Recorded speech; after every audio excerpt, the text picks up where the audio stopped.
आकाशवाणी नागपूर. रेवती जोशी आपल्याला ठळक बातम्या देत आहे. पंतप्रधान नरेंद्र मोदी आज आकाशवाणीवरील मन की बात या कार्यक्रमाच्या माध्यमातून देश विदेशातील नागरिकांशी संवाद साधतील. या कार्यक्रमाचा हा 121वा भाग आहे.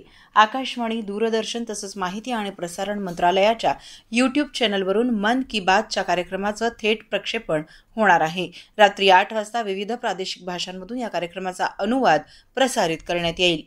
देशातील तरुण आपल्या कठोर परिश्रम आणि नवनवीन उपक्रमांमधून राष्ट्र किती सक्षम आहे हे जगाला दाखवून देत आहेत, असं प्रतिपादन पंतप्रधान नरेंद्र मोदी यांनी केलंय.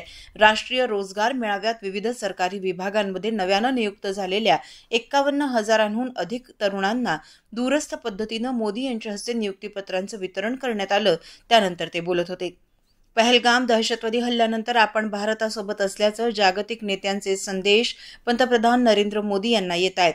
इराणचे राष्ट्राध्यक्ष मसूद पेझेशकियान यांनी पंतप्रधानांशी फोनवर संवाद साधून या हल्ल्याचा निषेध केला आणि हल्ल्यातील मृतांप्रती संवेदना व्यक्त केल्या.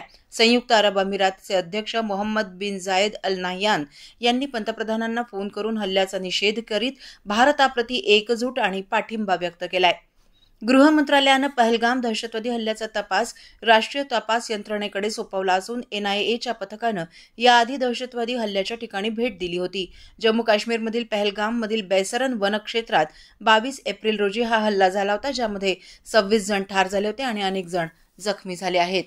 जम्मू आणि काश्मीरमध्ये मंत्रिमंडळाच्या विनंतीवरून नायब राज्यपाल मनोज सिन्हा यांनी पहलगाम दहशतवादी हल्ल्यावर चर्चा करण्यासाठी उद्या विधानसभेचं 1 दिवसाचं विशेष अधिवेशन बोलावलंय. केंद्रीय माहिती आणि प्रसारण मंत्रालयानं सर्व वाहिन्या, वृत्तसंस्था आणि समाज माध्यम वापरकर्ते यांना राष्ट्रीय सुरक्षिततेच्या हितासाठी सावधगिरी बाळगण्याचे निर्देश जारी केले आहेत. संबंधित अधिसूचनेत संरक्षण विषयक कारवाईशी संबंधित कोणत्याही प्रकारचं प्रत्यक्ष दृश्य, प्रसारण किंवा सूत्र आधारित माहिती प्रसारित केली जाऊ नये असं स्पष्ट सांगितलंय. संवेदनशील माहिती उघड केल्यानं शत्रूला त्याचा फायदा होऊन आपल्या संरक्षण दलांची कार्यक्षमता आणि सुरक्षितता धोक्यात येऊ शकते.